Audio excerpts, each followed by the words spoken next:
Hello everyone and welcome back to Let's Play Resident Evil Code Veronica X. In the last part, we explored the deepest reaches of the Antarctica base with Chris, preparing all for Endgame. The Dragonfly object's been placed. I just did a backtrack to grab some extra items for the final boss. Once you do what we're about to do, you are locked into the Endgame with the self-destruct timer, so make sure you're completely ready. I recommend, again, having the shotgun for extra damage, the grenade launcher with acid rounds or grenade rounds, bow gunpowder, if you can, bow gunpowder bolts, rather, with the bow gun, and the magnum with whatever ammo you got for it. Have at least 1 to 2 full health items as well, just to help yourself along. Just do whatever you can to be at your utmost for survival. And if you are full on inventory like I am, and you take some extra damage along the way, you don't need to worry about worry too much, because there are 2 extra herbs in here. And something I don't think I've mentioned is I think this is the first Resident Evil you can just use herbs from the ground, rather than having to use them if you have inventory space. But here's the release for the self-destruct system. Let's use that security card and get access to it. Self-destruct safety lock release system. Please enter the security code. I think by now you know what the code is for this. They mentioned it throughout several documents throughout the game. It's even the name of this song, and it's been beneath every single video in the title.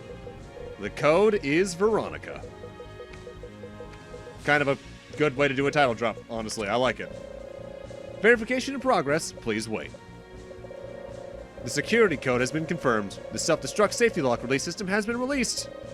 All door locks have been released in order to help expedite the evacuation process. This facility will detonate in 5 minutes.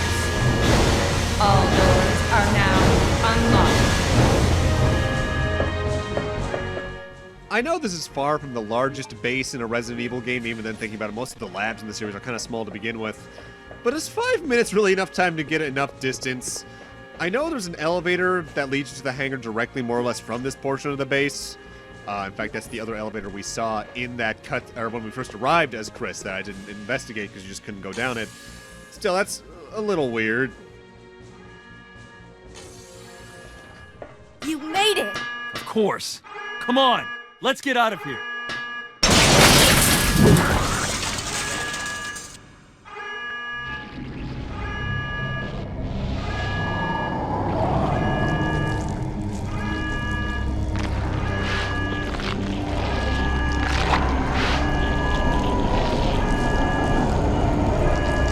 What are we gonna do?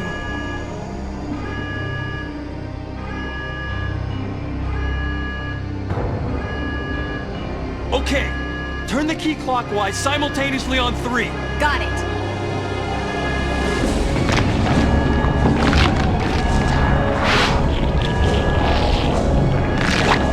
One, 2, 3. Initiating energy driven. Warning. The safety valve will not be released until charging is complete.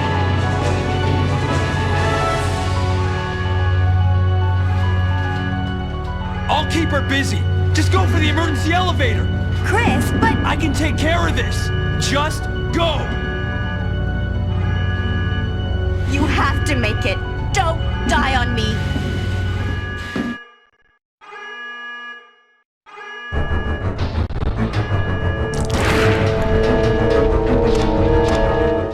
Shoot her quickly! If you don't do that quick enough, I believe Claire dies instantly.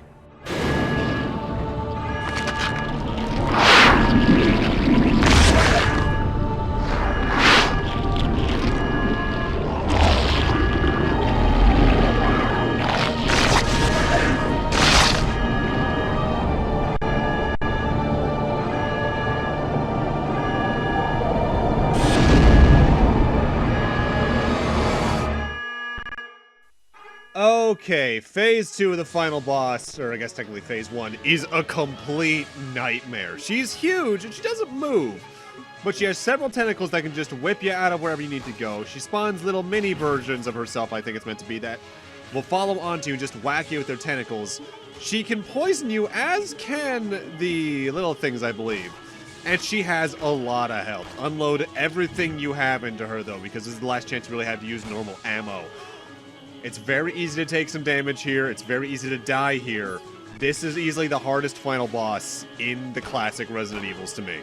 It is annoying. And I can't but wonder if that's why they gave you so much time, because I feel every other Resident Evil final boss generally gave you a little more time, or a little less time, compared to their HP pools or the size of the areas. This fight sucks. There is sort of a safe spot from her attacks near her, that one tail on the ground right in front of me, but getting into it so precise it's not really worth going for. Grenade launch is really effective here since you can also take out the little options she spawns, but otherwise just load into her and hopefully she dies before she can kill you and make you run out of healing items. It sucks. But something about that particular transformation scene always makes me laugh because Parasite Eve came out 2 years before this and pulls almost the exact same shit. In fact, now that I think about it, Code Veronica is the most Parasite Eve core Resident Evil. Whereas Parasite Eve 2 is the most Resident Evil core Parasite Eve game, which kind of a weird trade-off there, especially given that this and Parasite Eve 2 came out the same year.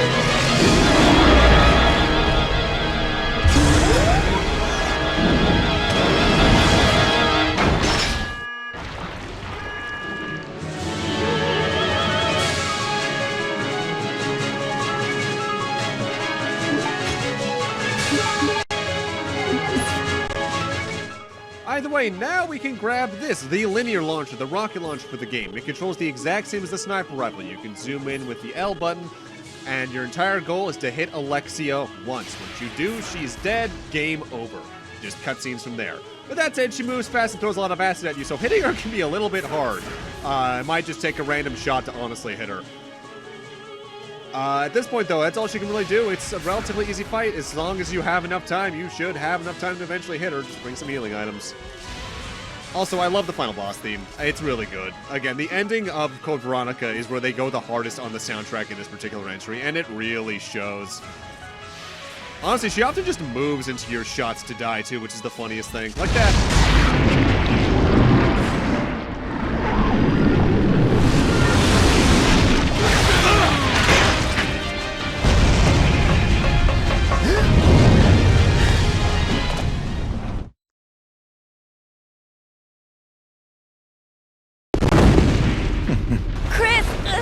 Move.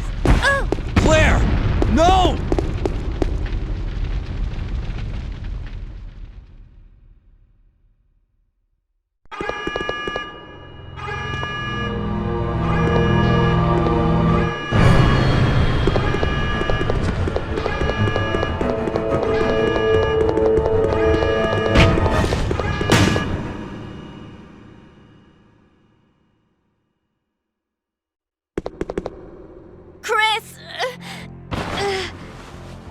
Well done, Chris. It turns out that Alexia's work wasn't much of anything. So now, the only thing left is revenge. Let her go, Wesker! You don't want her. Fine. Claire! Today's a good day. I came for Alexia, but killing you is even better. Sorry to disappoint you, but Alexia is gone. That's no longer a concern to me. I have Steve to work with. What? Steve. In his body, there's still a living T. Alexia virus. Steve should be a good specimen. Maybe he'll come back alive, just as I did, and be able to see your sister again. You freak! Don't you touch him! I'm sorry, dear heart, but my men have already taken him. You get out of here, Claire. But what about? As a surviving member of STARS, I have to finish this. Remember your promise.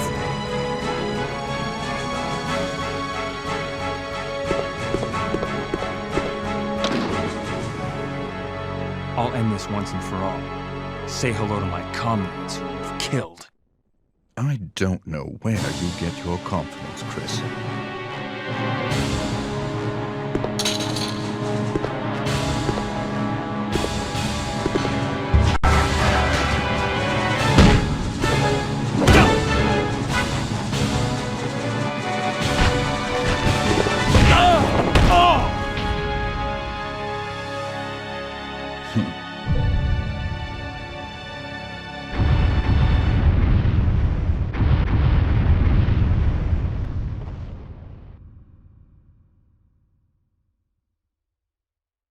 The self-destruct system has been activated. All personnel evacuate immediately. The self-destruct system has been activated. All personnel evacuate immediately.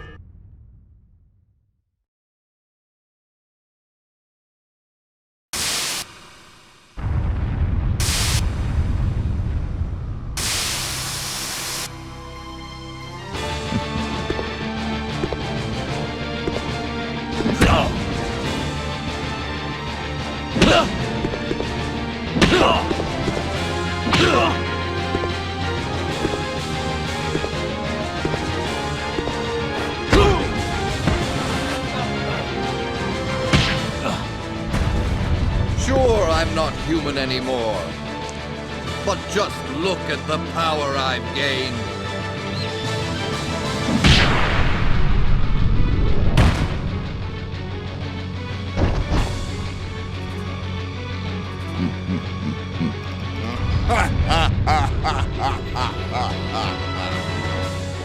Magnificent, don't you think?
Nice try.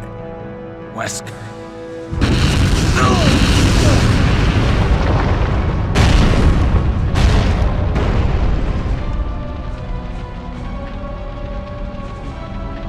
Today's your lucky day.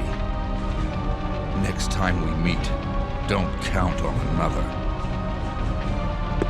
Next time. Until we meet again.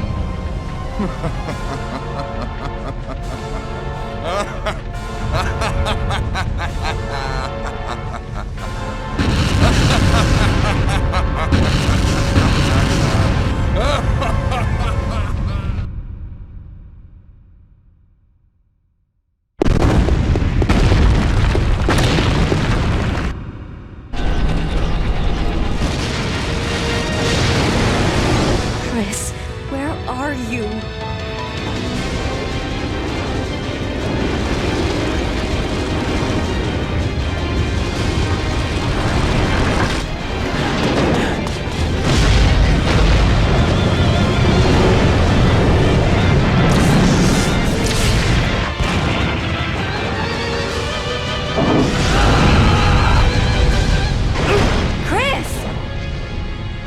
Hey, you know that I always keep my promises.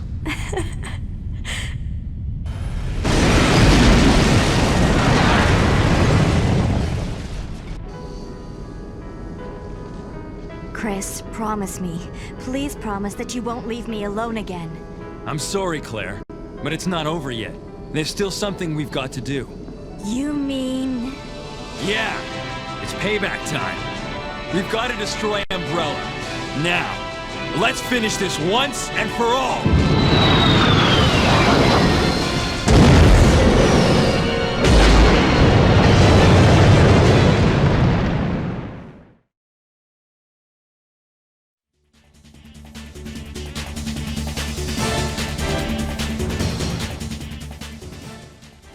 First off, absolutely adore this credits theme. This theme is catchy as all hell. Not as good as the Resident Evil 2 credits theme when it breaks down to that guitar, but it's a pretty close second. That's Code Veronica! Not my least favorite classic Resident Evil. I think that is easily between Zero and Gaiden, but I definitely am not a big fan of this one. I think it has some good leaps forward, like the fully 3D graphics, the being able to aim multiple zombies, the amount of weapons there are, and how useful they all are in their own right. And even the amount of ammo means you can play around and be kind of aggressive with your play, which is a bit different from most Resident Evils, which kind of describes this game's atmosphere as well. But the level design here is just a killer, because even if you know where to go and what items to grab, the amount of backtracking you need to do within the scale of the game itself is just obnoxious as all hell, especially during the Claire section. Not helping, I think this is easily the worst written Resident Evil, as I feel the story here, this isn't where the series started getting wacky, because it was always kind of a B movie, even as back as Resident Evil 1, but this is definitely where they started throwing some of the weird shit in there. And it was partially because they were also building towards a completely different build of Resident Evil 4 that was going to be based in Europe, I think. I think that was the castle build of Resident Evil 4. But then what actually happened as Resident Evil 4 happened, the series started moving in a completely different direction. With that said, for beating the game, you do unlock battle mode, which is you choosing a character, one of 5 characters. There's 2 setups of Claire, Chris, Steve, and if you've beaten the game with battle game as Chris, Wesker, with set inventories and fighting specific setups of enemies leading up to a boss fight, which is sort of the precursor to Mercenaries mode. It's not my kind of deal. I prefer Mercenaries in general just because I like that setup more, but it's fun. There's some fun to be had there. There's some dumb stuff you can do, like Wesker's completely knife-only, but I think he has a bit more physical prowess if memory serves. But in there, in the slot machine, you can get the final document in the game, which is the DIJ note, which is written from the perspective of the mouse we saw in several cutscenes and locations in the game. And it's just a funny little thing where the mouse just is implied to be a spy of some sort as well. It's silly, but it's fun as hell. I don't have the transcript of it on me, but look it up, it's funny. And suddenly we transition into Alexia's song. I should note, by the way, that cutscene there at the end with Wesker is most of the cutscenes they added for Wesker in the game. Because at the end of the original game, I believe you blow up Alexia, and then you just transition right to that ending FMV with Chris going up the elevator. Code Veronica, I do feel, could very much benefit from a remake in the style of Resi 2 and Resi 3 remake. And assuming it goes well, if it's like it got a trailer by the time this gets uploaded even, Resi 4 remake. As I feel with the story they're trying to tell here and the characters involved, and the environment especially, that fidelity upgrade and mechanics upgrade can go a long way to make the level design here much more appealing. Otherwise, at the moment, it really does feel like the forgotten middle child for Resident Evil, because it continues the story of the beloved original trilogy.